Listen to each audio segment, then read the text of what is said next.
The Mirror and the Echo. Long, long ago, in the green and silent valleys of ancient Greece, there lived a young hunter named Narcissus. He was said to be the most beautiful man anyone had ever seen, a beauty so striking that people forgot to breathe and gave away their hearts without realizing it. But that beauty came with a heart tightly closed.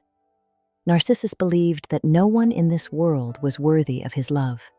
To him, the feelings of others were nothing more than noise, voices not worth listening to.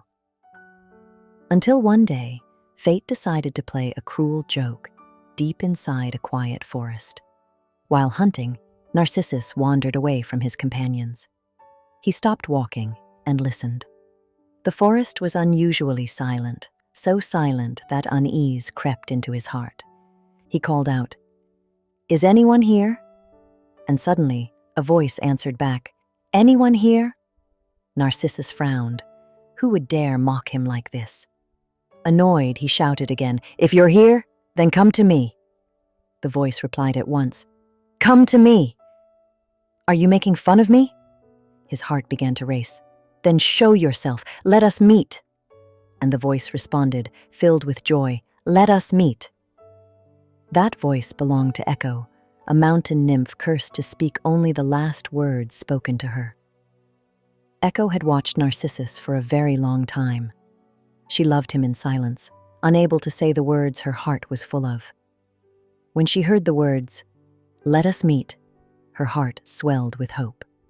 She believed this might be the first time he would truly see her.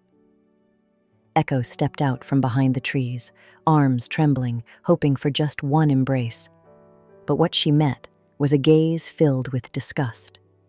Narcissus stepped back as if she were something filthy and shouted harshly, "Stay away! I would rather die than let someone like you touch me." Echo froze. Her heart shattered. She wanted to explain. She wanted to say how deeply she loved him, but the curse allowed her no such words. All she could do was repeat his last ones through sobs. "Touch me, touch me." Echo ran into a dark cave. Her sorrow consumed her until her body slowly faded away. All that remained was a voice, answering travelers in the mountains. And this is where the word echo comes from, a sound that still exists but is never truly heard. But every cruelty has its price. The goddess of retribution heard Echo's sorrow and guided Narcissus to a stream as still as glass. As he bent down to drink, he suddenly stopped. In the water was a face so beautiful it stole his breath. Those eyes, that golden hair. He did not know he was looking at himself. Narcissus fell madly in love. "Oh, my beloved beauty," he whispered. But when he reached out, the water rippled and the image vanished. He waited until the surface stilled again just to see that face once more. He did not eat. He did not sleep. He did not leave. Until at last, his strength faded, and he died beside the stream. Where his body lay, a pure white flower bloomed, forever bending its head toward the water. People named it the Narcissus flower. This story leaves us with two quiet lessons.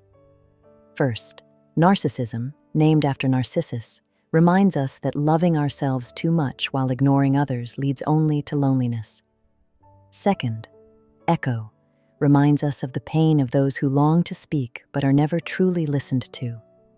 And the final thought before we close our eyes tonight is this: outer beauty fades with time, but inner beauty, kindness, compassion, and respect for others remains.